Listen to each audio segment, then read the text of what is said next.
गोरी कवि अपना दाना लेकर घर वापस आ रही थी कि रास्ते में तेज बारिश शुरू हो जाती है।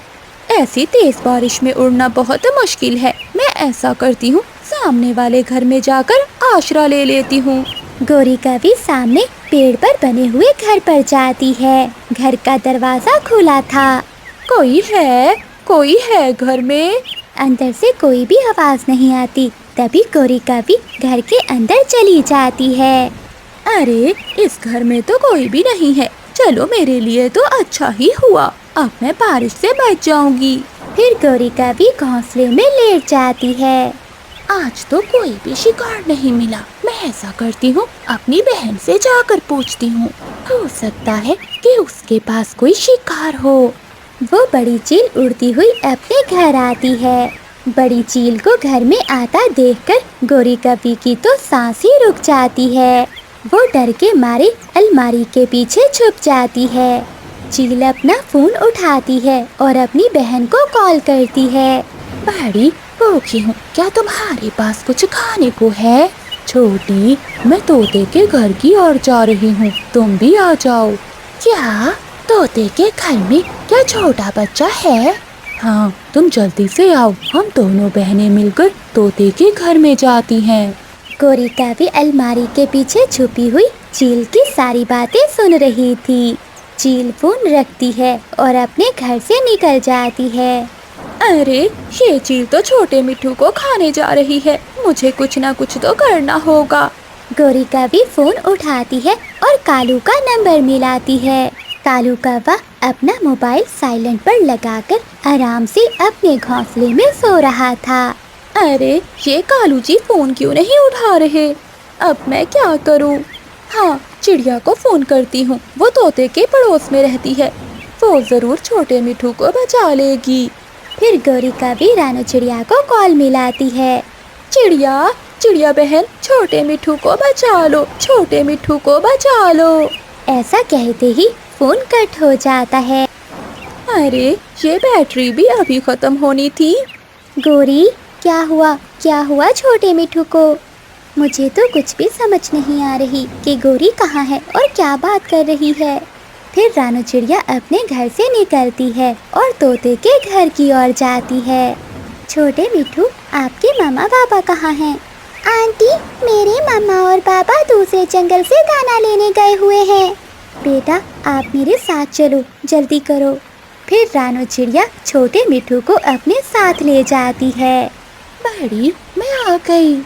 छोटी चील भी अपनी बड़ी बहन के पास आ जाती है। फिर वो दोनों चीलें तोते के घर की ओर उड़ती हैं। गोरी भी मौका पाकर चील के घर से निकलती है।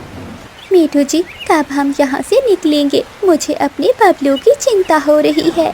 चिंता तो मुझे भी हो रही है। हमें ऐसे ही बारिश में उड़ना होगा, क्योंकि इस मौसम की बारिशें जल्दी नहीं रुकती। मिट्ठू और हरियाली के लिए तेज बारिश में उड़ना बहुत मुश्किल था, लेकिन वो अपने छोटे मिट्ठू के लिए उड़ते हैं। तोते के घर में कुछ भी ना देखकर दोनों चीलें बहनें उदास हो जाती हैं। छोटी, मैं अभी थोड़ी देर पहले अपनी आँखों से देख कर गई हूँ। छोटा मिट्ठू अकेला बैठा हुआ था। बड़ी, वो अब कहाँ जा सकता है? फिर गोरी कवि मिट्ठू तोते के घर आती है और बाहर से दरवाजा बंद कर देती है और शोर मचाने लगती है। चील, पक्षियों, मैंने यहाँ चील को बंद कर दिया है। मिट्ठू तोता और हरियाली तोती भी वहाँ पहुँच जाते हैं। गोरी, कहाँ है चील? तुम्हारे घर में। मेरा छोटा मिट्ठू, मेरा बेटा, मेरे बेटे को वो चील खा गई होगी। खिड़की से चील बोलती है। हमें जाने दो काफी, यहाँ कोई भी नहीं है। ये घर तो खाली है। फिर हमारा बेटा कहाँ गया होगा? मिट्ठू, मैंने चिड़िया को पहले ही फोन कर दिया था। लगता है चिड़िया छोटे मिट्ठू को अपने साथ ले गई है। तुम चिंता ना करो, छोटा मिट्ठू ठीक होगा। गौरी, हम वादा करती हैं, हमें बाहर निकाल दो। हम दोबारा यहाँ कभी नहीं आएंगी और ये जंगल छोड़कर दूर चली जाएंगी। मुझसे पक्का वादा करना, फिर ही मैं तुम्हें बाहर निकालूंगी। फिर वो चीलें वादा करती हैं और गोरी कभी घर का दरवाजा खोल देती है। वो चील बहनें वहाँ से भाग जाती हैं। मिठू, चलो हम चिड़िया के पास चलते हैं। फिर वो तीनों चिड़िया के घर जाते हैं। छोटा मिठू चिड़िया के पास बैठा हुआ था। अपने बेटे को सुरक्षित देखकर मिठू तोता और हरियाली तोती खुश हो जाते हैं और गोरी कभी का शुक्रिया अदा करते हैं। गोरी, तुमने बहुत अच्छा किया जो ठीक समय पर ठीक फैसला किया। इससे तुमने अपनी जिंदगी भी बचाई और छोटे मिठू की भी। मम्मा, क्या आपका भी कोई दोस्त है? हाँ बेटा, इस जंगल के सभी पक्षी मेरे दोस्त हैं। सब बहुत अच्छे दोस्त हैं मेरे, जैसे कौवा, कौवी, तोता और कबूतर। वो सब मेरे बचपन के दोस्त हैं। एक दिन गुड्डू और गुड़िया पेड़ पर बैठे हुए थे कि वहाँ गोरी कौवी आ जाती है। बच्चों, क्या तुम चिड़िया के बच्चे हो? हाँ आंटी, हम चिड़िया के ही बच्चे हैं। तुम्हारी माँ बहुत दयालु है। एक बार तेज बारिश में मेरी मदद की थी। मैं आपकी मम्मा का ये एहसान हमेशा याद रखूंगी। अगर जिंदगी में कभी भी मेरी जरूरत हो तो मेरा घर बेरी के पेड़ पर है। ऐसे ही एक दिन बच्चे फूलों के बागीचे में बैठे हुए थे कि वहाँ बुलबुल फूलों का रस निकाल रही थी। तुम दोनों चिड़िया के बच्चे ही हो ना? जी आंटी बुलबुल, हम चिड़िया के ही बच्चे हैं। एक दिन मैं बहुत बीमार हो गई थी। तुम्हारी मम्मा ने मेरी मदद की थी। मुझे 3 दिन तक आपकी मम्मा ने अपने घर में रखा था और जब मैं स्वस्थ हो गई तो मुझे मेरे घर तक छोड़ कर गई तुम्हारी मम्मा। आपकी मम्मा बहुत अच्छी है। अपनी मम्मा की बातें सुनकर बच्चे बहुत खुश होते हैं। रात को बच्चे जब अपनी मम्मा के साथ लेटे हुए थे तो गुड़िया अपनी मम्मा से कहती है, मम्मा, आज हमें गोरी आंटी मिली थी। उन्होंने हमें बताया कि आपने तेज बारिश में उनकी मदद की थी। हाँ बेटा, उनका घर टूट गया था। मैंने उन्हें अपने घर में भी रखा था और भोजन भी दिया था। और मम्मा, जो बुलबुल आंटी बीमार हुई थी वो पता है आपको? हाँ, मुझे याद है। मैंने 3 दिन तक खिचड़ी बनाकर खिलाई थी बुलबुल को। समय गुजरता गया और एक शाम मम्मा चिड़िया को तेज बुखार हो जाता है। जंगल में तेज हवा के साथ बारिश भी शुरू थी। बच्चों, ये तो बहुत मुश्किल हो गई। मैंने तो आज तानों से आटा पिसवाने जाना था। अब तो इतनी तेज बारिश है और मुझे बुखार भी। मैं ये सब कैसे करूँगी? मम्मा, हमने एक एक रोटी खा ली थी और सुबह तक बारिश भी रुक जाएगी और आप भी ठीक हो जाएंगी। ये सब सुबह कर लेंगे। सारी रात बारिश जोरों से होती है। सुबह के बाद दोपहर से पहले बारिश रुकती है। बच्चे भूखे थे और घर में आटा भी नहीं था। मम्मा चिड़िया को बहुत तेज बुखार था और वो अपने घोंसले में लेटी हुई थी। मम्मा, भूख लगी है। बेटा, घर में आटा नहीं है और मुझे भी बुखार है। आप ऐसा करें, कबूतर के घर जाएं और उनसे थोड़ा सा आटा ले आएं। मैं आपको रोटी बना दूंगी। अपनी मम्मा की बात सुनकर दोनों बच्चे खाली बर्तन लेकर कबूतर के घर जाते हैं। अंकल, मम्मा ने भेजा है। घर में आटा नहीं है और मम्मा भी बीमार है। आप हमें थोड़ा सा आटा दे दें। बच्चों, मेरे पास तो थोड़ा सा आटा है। कल का दिन भी मुश्किल से गुजरेगा। अगर ज्यादा होता तो मैं तुम्हें थोड़ा दे देता। मम्मा तो कहती है हमेशा दूसरों की मदद करो। मम्मा ने आपकी भी तो कभी मदद की होगी। मगर कबूतर दरवाजा बंद करके घर में चला जाता है। दोनों बच्चे खाली बर्तन लेकर घर चले जाते हैं। मम्मा, अगर आटा थोड़ा था तो कबूतर अंकल हमें थोड़ा आटा दे देते, मगर उन्होंने तो हमें मना कर दिया। हाँ बच्चों, बात तो आपकी ठीक है। आप ऐसा करो, गोरी आंटी के घर जाओ और उनसे कहो कि मम्मा ने भेजा है। फिर दोनों बच्चे अपनी मम्मा की बात मानते हुए गोरी के घर जाते हैं। गोरी कभी आलू वाले चावल बना रही थी। चावल की खुशबू बच्चों को बहुत ललचा रही थी। आंटी, मम्मा ने कहा है थोड़ा सा आटा दे दे। मम्मा बहुत बीमार है। मम्मा आटा चक्की से नहीं पिसवा सकी क्योंकि कल बारिश थी। कालू, ओए कालू, देखो आटे वाले डिब्बे में कितना आटा है। कालू कौवा आटे वाले डिब्बे में झांक कर देखता है, मगर आटे वाला डिब्बा तो फुल भरा हुआ था। ना गोरी, डिब्बे में तो कुछ भी नहीं है। कल बारिश की वजह से मैं भी चक्की नहीं जा सका। सुन लिया बच्चों, अगर आटा होता तो मैं जरूर तुम्हें देती। आंटी, आप चावल बना रही हैं, हमारे बर्तन में थोड़े से चावल ही दे दें। बच्चों, मैंने इन चावलों में मिर्ची ज्यादा डाली है, तुम नहीं खा सकोगे। जाओ किसी और से जाकर मांग लो। आंटी, हम मदद लेने आए थे, मांगने नहीं। जैसे उस तेज बारिश में आप मेरी मम्मा के पास मदद लेने आई थी। फिर वो दोनों बहन भाई वहाँ से चले जाते हैं। बात सुनी थी उस चिड़िया के बच्चे की, बड़े तेज है ये। डिब्बे में आटा तो बहुत था, मगर मैंने झूठ बोला। लेकिन ऐसे मौसम में कौन चिड़िया की मदद करेगा, न अपना ना कोई बेगाना। दोनों बच्चे पीपल के पेड़ पर बैठे सोच रहे थे कि वो अब क्या करें। वो दोनों भूखे थे।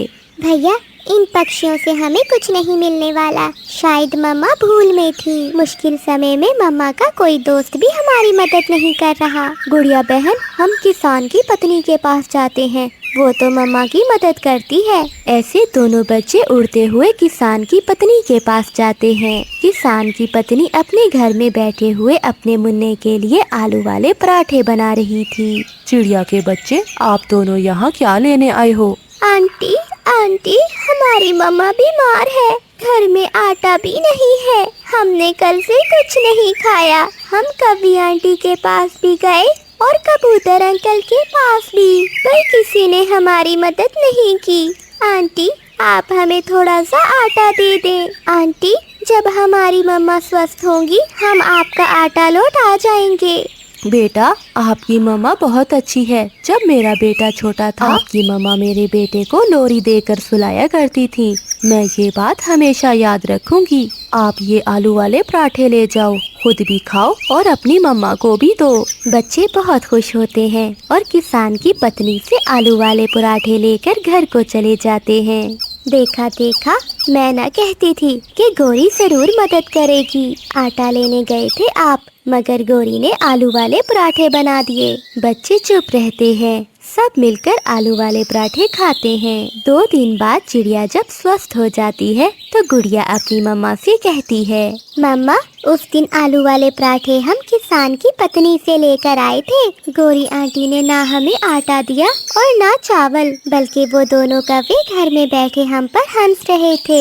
ये सुनकर मामा चिड़िया दुखी हो जाती है। इसका मतलब हरियाली तोती सच्ची ही थी। बच्चों, शायद मैं भूल में थी। मैं सबको अपना सच्चा दोस्त मान रही थी, मगर मुश्किल समय में मुझे सब मालूम हो गया। चिड़िया उड़ती हुई हरियाली तोती के पास जाती है। हरियाली, मैं गलत थी और आप ठीक। अच्छे और बुरे दोस्तों का पता मुश्किल में ही लगता है। जरूरी नहीं है कि आपको नेकी और अच्छाई का सिला भी नेकी और अच्छाई से ही मिले। हाँ चिड़िया, दोस्त वही है जो मुश्किल समय में काम आए, और माँ बाप से बढ़कर सच्चा रिश्ता कोई नहीं। मेरा तो यही विश्वास है। आज तो रानो चिड़िया सुबह से उड़ रही थी, मगर उसे खाने के लिए कुछ नहीं मिल रहा था। अब तो दोपहर हो चुकी थी और फिर उसकी नजर नीचे जमीन पर पड़ती है और उसे एक मकई का दाना नजर आता है। रानो चिड़िया सीधे मकई के दाने के पास उतरती है। जैसे ही रानो चिड़िया उस मकई के दाने को खाने लगती है, वो तो एक फंदे में फंस जाती है। वो क्या जानती थी कि ये दाना तो किसी शिकारी ने फंदे में लगा कर रखा है। हे ऊपर वाले, ये क्या हो गया? मैं तो एक फंदे में फंस गई। अब तो शिकारी आने वाला होगा। वो तो मुझे मार देगा या पिंजरे में बंद करके अपने साथ ले जाएगा। रानो चिड़िया ऐसा सोच ही रही थी कि तभी शिकारी आ जाता है और वो उस चिड़िया को देख बहुत खुश होता है और फिर वो शिकारी रानो चिड़िया को पिंजरे में बंद करके अपने साथ ले जाता है। इतना समय तो मम्मा ने पहले कभी नहीं लगाया। न जाने आज मम्मा कहाँ चली गई। और फिर शाम हो जाती है। अब तो वो छोटा बच्चा अपनी मम्मा का सोच के रोने लगा था। मम्मा, लगता है आप किसी मुश्किल में हो। आपने तो कहा था मैं शाम होने से पहले लौट आऊंगी, लेकिन अब तो शाम भी हो गई है। मैं कबूतर अंकल के पास जाता हूँ। और फिर गुड्डू उड़ता हुआ कबूतर के पास जाता है। कबूतर अंकल, मेरी मम्मा सुबह से गई है मेरे लिए भोजन लेने, लेकिन वो अभी तक नहीं लौटी। इतनी देर तो मेरी मम्मा ने पहले कभी नहीं की। अब तो बहुत शाम हो गई है गुड्डू। अगर रानो चिड़िया अभी तक नहीं लौटी तो वो जरूर किसी मुश्किल में होगी। अब तो जल्द ही रात हो जाएगी। हम अभी कुछ नहीं कर सकते। गुड्डू, सुबह होते ही हम तुम्हारी मम्मा की खोज में निकलेंगे। कबूतर अंकल, मुझे अपनी मम्मा के बगैर डर लगता है। आप मुझे अपने पास रख लें। मैं भी यही कहने वाला था गुड्डू, आज रात तुम मेरे पास ही रुक जाओ। और फिर रात हो जाती है। गुड्डू रोते रोते कबूतर के घर में सो जाता है। मेरा गुड्डू, न जाने मेरे गुड्डू ने आज कुछ खाया भी होगा कि नहीं। मेरा गुड्डू मेरे बगैर कैसे रह पाएगा। जालिम शिकारी ने तो मुझे कैद कर लिया है। अब न जाने ये मेरे साथ क्या करेगा। रानो चिड़िया सारी रात पिंजरे में कैद ऐसे ही रोती रहती है। और फिर सुबह हो जाती है। कबूतर तोते और कौवे को बुलाता है। गुड्डू सोया हुआ है मेरे घर में, वो सारी रात रोता रहा है।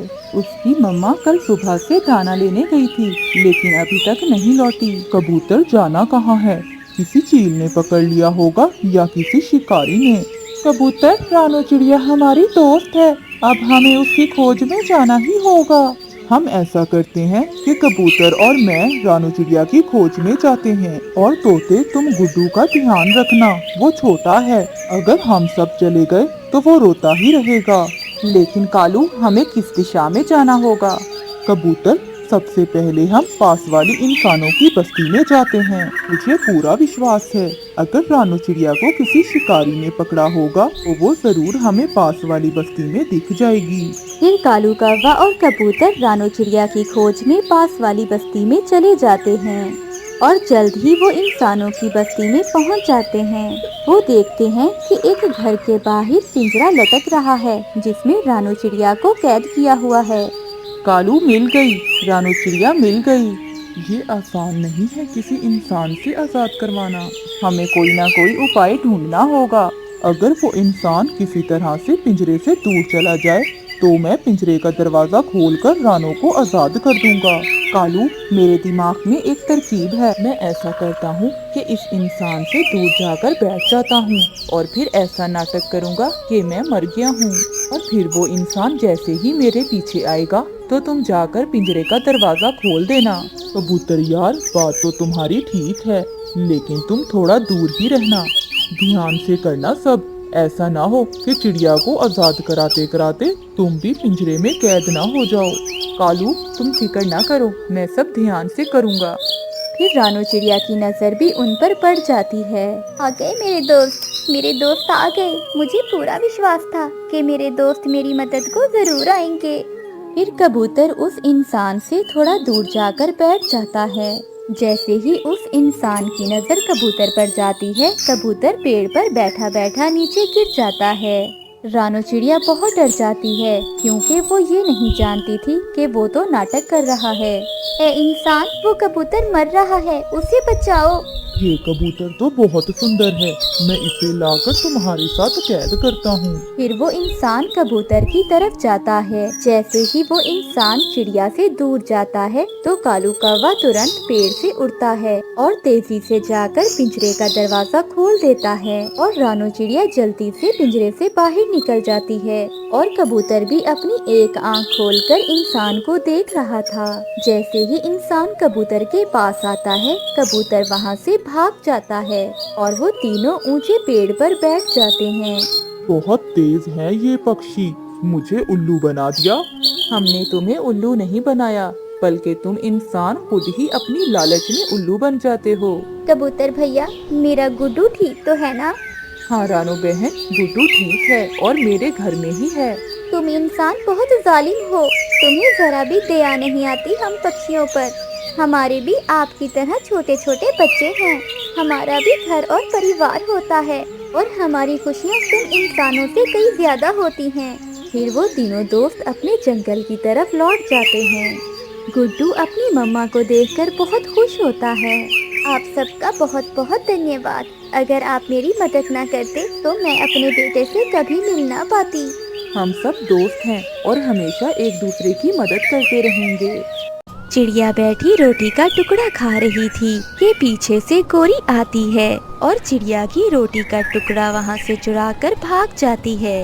रुको रुको मनहूस गंदी कवि, तुमने मेरी रोटी छीन ली, तुम बहुत बुरी हो। मगर गोरी कवि रानो चिड़िया की कोई बात सुने बिना वहाँ से भाग जाती है। कालू, कालू, रोटी देखो, मैं चिड़िया से रोटी छीन कर लाई हूँ। रोटी? मुझे रोटी खाए कितने ही महीने हो गए हैं। कालू कौवा उछलने लगता है। कालू जी, मैं भाग कर आई हूँ, बहुत प्यास लगी हुई है, मैं नदी से पानी पी आऊँ, तुम रोटी का ध्यान रखना। फिर गोरी कौवी नदी से पानी पीने चली जाती है।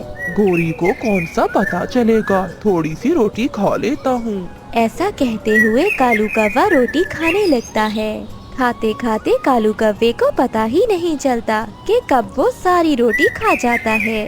थोड़ी देर बाद गोरी कौवी भी आ जाती है। कालू, रोटी कहाँ है? गोरी, मुझे भूख लगी हुई थी, मुझसे गलती हो गई, मैं सारी ही रोटी खा गया। मैं वो रोटी चिड़िया से छीन कर घर लेकर आई कि हम दोनों खाएंगे, और तुमने वो रोटी खुद ही खा ली। गोरी, जब पिछली बार मैं तोते से अमरूद छीन कर लाया था, वो भी तो तुमने खुद खा लिया था। मगर गोरी कौवी तो बहुत गुस्से में थी। वो पास पड़ा हुआ बेलन उठाती है और कालू के सर में मारने लगती है। कालू कौवा बेहोश होकर नीचे गिर जाता है। गोरी ने समझा कि कालू मर गया। वो कालू को देखकर रोने लगती है। कालू, कालू उठो, मैंने तो आहिस्ता से मारा था, उठो कालू, उठो कालू जी। गोरी कौवी भागी भागी रानू चिड़िया के पास जाती है। चिड़िया चिड़िया, जल्दी आओ, कालू को कुछ हो गया है। चल चल भाग यहाँ से, तुमने मेरी रोटी क्यों छीनी थी? चिड़िया, उस रोटी की वजह से ही तो मेरा पति मरा है। फिर चिड़िया वहाँ से चली जाती है। कबूतर, कबूतर, जल्दी मेरे साथ आओ, तुम्हारे भाई कालू को कुछ हो गया है, वो बोल नहीं रहा। फिर कबूतर जल्दी से गोरी के साथ जाता है। गोरी, चुप कर जाओ, कालू अब कभी लौट कर नहीं आएगा, वो मर गया है। रोटी खाकर पानी ही पिया था मेरे कालू ने, हाय मेरा कालू। फिर कबूतर वहाँ से चला जाता है। कालू भी होश में आ गया था। वो अपनी पत्नी की सारी बातें सुन रहा था। मैं बहुत लड़ाई करती थी आपसे मेरे पति जी, मुझे पता होता कि आप सच में मर जाओगे तो मैं कभी भी ना मारती आपको, हाय मेरा कालू। फिर गोरी कौवी कालू कौवे को एक टोकरी में रखकर नदी में बहाने ले जाती है। कालू कौवे को मरा हुआ समझकर गोरी कौवी कालू को नदी में गिरा देती है और फिर वहाँ से चली जाती है। गोरी को जाता हुआ देखकर कालू कौवा भी उठ जाता है। जिंदा रहने से तो मरना ही अच्छा है, कम से कम मेरी बीवी मेरी इज्जत तो करती है, इतने प्यार से तो मेरी बीवी ने कभी मुझसे बात ही नहीं की। फिर रात को कालू कौवा उड़ता हुआ जाकर अपने घर की खिड़की के बाहर बैठ जाता है। अपने पति को मारकर बहुत आराम से सो रही हो तुम, बहुत जालिम हो तुम। गोरी कौवी भी आवाज सुनकर जाग जाती है। भूत, भूत, कोई मुझे बचाए, भूत आ गया है। चुप चुप कर जाओ, अगर शोर मचाया तो कच्चा खा जाऊंगा। भूत जी, मुझे माफ कर दो, कालू ने भी मेरी लाई हुई रोटी खाई थी और तुमने उस बेचारे कालू की जान ही ले ली। भूत जी, जो हुआ मैंने जानबूझकर नहीं किया। मैं कालू की आत्मा हूँ, मुझे बहुत नींद आ रही है। ऐसा कहते हुए कालू कौवा अंदर आकर दूसरे घोंसले में सो जाता है। गोरी कौवी सारी रात जाग कर गुजारती है। सुबह हो जाती है। अब तुम मेरी तरफ घूर घूर कर क्या देख रही हो? अपने पति को तो मार दिया, क्या अब उसकी आत्मा को भी मार दोगी? चलो जल्दी से मेरे लिए भोजन लेकर आओ। मैं अभी भोजन लेकर आती हूँ। और जल्दी से भोजन ढूंढकर वापस आती है। कालू कौवा मजे मजे से सारा भोजन खा लेता है। आत्मा जी, अब मैं जाऊँ? मुझे अपने लिए भी भोजन ढूंढना है। हाँ हाँ जाओ, जब तक मैं थोड़ा सो लेता हूँ। आत्मा जी, क्या आप अब वापस नहीं जाओगे? नहीं, अब मैं तुम्हारे पति के घर में ही रहूँगा। मैं आत्मा हूँ, आत्मा। फिर गोरी वहाँ से चली जाती है। सारा दिन ढूंढने के बाद गोरी कौवी भोजन ढूंढ लेती है। कालू ने तो मरने के बाद भी मेरी जान नहीं छोड़ी। जब जिंदा था तो मुझसे डरता था, अब मरकर मुझे डरा रहा है। अब आएगा मजा। मैं हर रोज गोरी से भोजन मंगवा मंगवा कर खाया करूँगा। अब मैं कालू की आत्मा बनकर रहूँगा और गोरी रहेगी मेरी नौकर बनकर। गोरी भी बाहर सब सुन लेती है। तो इसका मतलब है कालू की आत्मा नहीं, ये कालू ही है। फिर गोरी झाड़ू लेकर कालू के पीछे भागती है। कालू आगे आगे और गोरी पीछे पीछे। मैंने सब सुन लिया है, अब मैं तुम्हें नहीं छोड़ूंगी। ना गोरी ना, मैं फिर ऐसा नहीं करूँगा। फिर गोरी कालू की खूब पिटाई करती है और कालू को उसकी सजा देती है। मम्मा चिड़िया का एक अंडा था। वो अपने अंडे को घोंसले में छुपाकर भोजन लेने चली जाती है। मम्मा चिड़िया को भोजन लेने दूर तक जाना था। ऊंचे आसमान में उड़ती हुई एक चील खाली घोंसला देखकर वहां आ जाती है। यहाँ तो ना कोई बच्चा है और ना ही कोई अंडा, लगता है आज भूखे ही रहना पड़ेगा। चील जब उड़ने लगती है तो उसकी नजर पत्तों में छुपे हुए अंडे पर जाती है और वो खुश हो जाती है।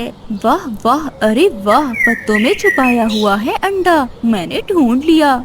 चील वो अंडा चुराकर वहाँ से भाग जाती है। रानो बहन चलो दूसरे जंगल में फल लेने जाते हैं। नहीं मिट्ठू, मैंने दाना ले लिया है, अब मुझे वापस जाना है। मेरा अंडा घोंसले में अकेला है, मुझे अपने अंडे की चिंता हो रही है। मम्मा चिड़िया वापस अपने घोंसले में जाती है। उसकी तो दुनिया ही उजड़ चुकी थी, उसका अंडा घोंसले में ना था। रानो चिड़िया रोने लग जाती है। मेरा अंडा किसने चुरा लिया? मेरे अंडे से तो बच्चा निकलने वाला था। जालिम, किसी जालिम ने मेरा अंडा चुरा लिया है। रानो चिड़िया ऐसे बैठी रोई जा रही थी। चील भी अपने घर अंडा ले आती है। वो अंडे को अपने घोंसले में रखती है। अब मैं इस अंडे का ऑमलेट बनाऊं या इसे कच्चा ही पी जाऊं? ऐसा करती हूँ, इसे कच्चा ही पी लेती हूँ। फिर चील उस अंडे को तोड़ती है, मगर उस अंडे में से तो चिड़िया का एक छोटा सा बच्चा निकलता है, जिसे अचानक देखकर चील डर जाती है। डर गई मम्मा, डर गई। अरे अरे, कौन मम्मा? मजाक ना करें, जल्दी से मुझे कुछ खाने को दें। मैं बहुत थका हुआ हूँ, मुझे बहुत भूख लगी है। मैं इसे खाने वाली हूँ और ये बच्चा मुझसे ही भोजन मांग रहा है। लाई थी अंडा मगर मिल गया मांस, बहुत भाग्यशाली हूँ मैं। फिर चील अपनी तेज चोंच से उस बच्चे पर वार करती है, मगर वो बच्चा भी बहुत तेज था। वो भागकर दूसरी तरफ हो जाता है। रुके मम्मा, आप मुझे क्यों खाना चाहती हैं? रुके मम्मा, मेरी बात तो सुने। कमबख्त, मैं तुम्हारी मम्मा नहीं हूँ, मैं तो तुम्हारी दुश्मन हूँ। ये सुनकर वो बच्चा फिर से हंसने लग जाता है। मम्मा झूठ, पक्का झूठ, मुझे सब मालूम है। मुझसे कोई गलती हुई होगी जो आप मुझे मार रही हैं। अच्छा मम्मा, सॉरी, मैं फिर से कोई ऐसा काम नहीं करूँगा जिससे आपको गुस्सा आए। छोटे बच्चे की बातें सुनकर चील को उस पर दया आती है। क्या तुम जीना चाहते हो? हाँ मम्मा, मैं बड़े होके आपका सहारा बनूंगा और आपके लिए दाना भी लाऊंगा। मैं दुख सुख में आपके काम करूंगा और साथ रहूंगा। चील की आंखों में आंसू आ जाते हैं। हाँ बेटा, मैं भूल गई थी, मैं गुस्से में आ गई क्योंकि अंडे से निकलते हुए आपने शोर किया था ना। दूसरी ओर रानो चिड़िया अपने अंडे को पूरे जंगल में ढूंढ रही थी। वो कालू कौवे के पास जाती है। कालू भैया, मेरा अंडा नहीं मिल रहा, पता नहीं कोई मेरा अंडा चुरा कर ले गया है। हाँ, आज जंगल में एक बड़ी चील फिर रही थी, हो सकता है वो चील तुम्हारा अंडा चुरा कर ले गई हो। ये सुनते ही रानो चिड़िया की उम्मीदें टूट जाती हैं और वो रोते हुए अपने घोंसले में वापस चली जाती है। थोड़ी ही देर बाद बड़ी चील चिड़िया के घोंसले में आती है। मुझे माफ करना चिड़िया बहन, मैं आपका अंडा ले गई थी। आपके अंडे से प्यारा सा बच्चा बाहर निकला है। ये बच्चा बहुत प्यारी प्यारी बातें करता है, आप इसे अपने पास ही रख लें, मैं इसे नहीं खा सकती। रानो चिड़िया बहुत खुश हो जाती है। चील जी, आप बहुत अच्छी हो, मैं बदले में आपको क्या दे सकती हूँ? मेरी मम्मा कौन है, पहले मुझे ये तो बता दे। पहले ये मेरी मम्मा थी और अब आप, पर मेरी असल मम्मा कौन है? बच्चे, मैं सच कह रही हूँ, मैं तुम्हारी मम्मा नहीं हूँ। तुम्हारी मम्मा ये चिड़िया ही है। चिड़िया, अगर बदले में तुम मुझे कुछ देना ही चाहती हो तो मुझे इस बच्चे से मिल लेने दिया करना। मुझे ये बच्चा बहुत प्यारा लगा है। फिर रानो चिड़िया चील से वादा करती है और रानो चिड़िया अपने बेटे का नाम गुड्डू रखती है। चिड़िया और चील की दोस्ती हो जाती है और फिर चील भी वापस चली जाती है। कुछ दिनों बाद गुड्डू भी बड़ा हो गया था और उसने उड़ना भी सीख लिया था। गुड्डू उड़ता हुआ जा रहा था कि एक दुष्ट कौवा गुड्डू का रास्ता रोक लेता है। क्या तुम्हारा नाम गुड्डू है? हाँ, मेरा नाम गुड्डू है, पर तुम्हें क्या मसला है? तुम बहुत सुंदर हो, क्या तुम मुझसे दोस्ती करोगे? चल चल भाग यहाँ से, गंदा कौवा। मैं तुम जैसे गंदे बुरे कौवों से दोस्ती नहीं करता। गुड्डू ने ऐसा कहा ही था कि दुष्ट कौवा उसे अपने पंजों में दबोच लेता है। तो फिर मैं तुम्हें जान से मार दूंगा। जो मेरा दोस्त नहीं वो किसी का भी नहीं हो सकता। हो हो। छोड़ो छोड़ो मुझे, बुरे कौवे, मुझे मेरे घर जाने दो। गुड्डू का शोर सुनकर थोड़ी दूर बैठी उसकी चील मम्मा आ जाती है। दुष्ट कौवे, तुमने मेरे बेटे को मारा, मैं तुम्हें नहीं छोड़ूंगी। ये तो चिड़िया की बेटी है, तुम्हारी नहीं है। ये मेरी ही बेटी है। फिर वो चील कौवे को मार मार कर उसे बंदर बना देती है और फिर बुरा कौवा वहाँ से भाग जाता है। जिसकी दो दो माएँ हो उसे क्या डर। चलो मेरे बेटे, मैं तुम्हें तुम्हारे घर छोड़ देती हूँ।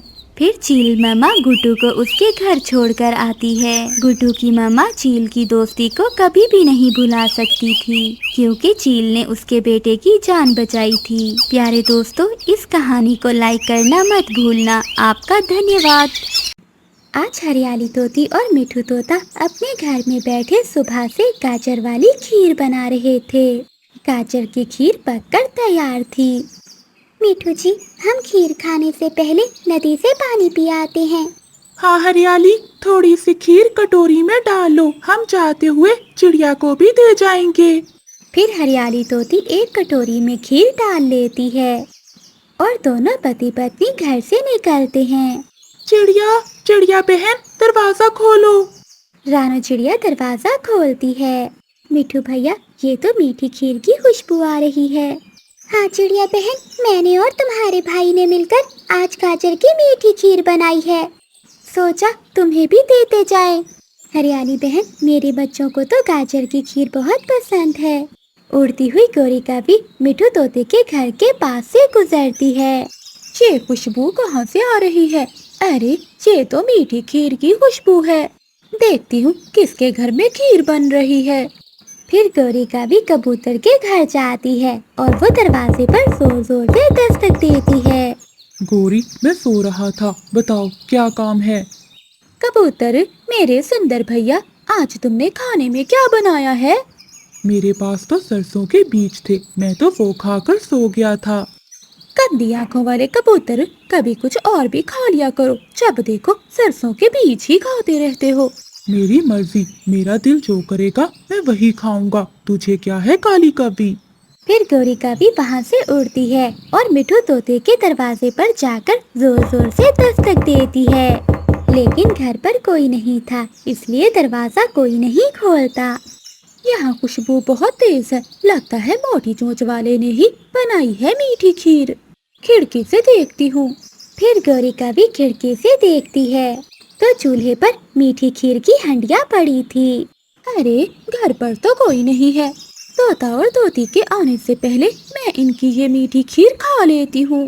गोरिका भी बहुत मुश्किल से खिड़की के रास्ते मिठू तोते के घर में घुस जाती है और जाकर गाजर की खीर खाने लगती है।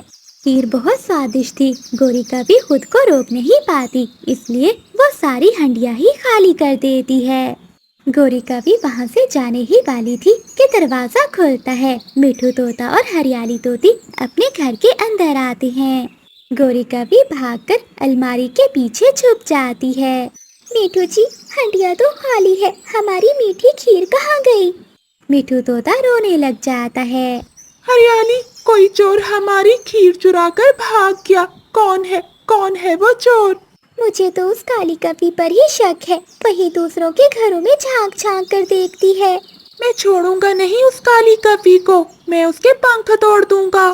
गौरी कभी अलमारी के पीछे छुपी सब कुछ सुन रही थी और डर रही थी। मिठू तोता एक लाठी उठाता है और गुस्से में गौरी कभी को पूरे जंगल में ढूंढने लगता है। मिठू को पूरे जंगल में गौरी कहीं भी दिखाई नहीं देती। दिखाई भी तो कैसे देती, गौरी तो मिठू के घर में ही छुपी हुई थी। मिठू भैया, तुम यहाँ क्या कर रहे हो और ये लाठी क्यों उठा रखी है? चिड़िया बहन, वो काली कभी मेरी खीर खा गई। मैंने कई दिनों बाद कितने शौक से मीठी खीर बनवाई थी, वो सारी की सारी ही खा गई। मिठू भैया, ऐसे गौरी पे शक ना करो, हो सकता है कि कोई और चोर चुरा कर ले गया हो। चिड़िया बहन, ये काम गौरी का ही है। मैं और मेरी पत्नी बहुत भूखे हैं।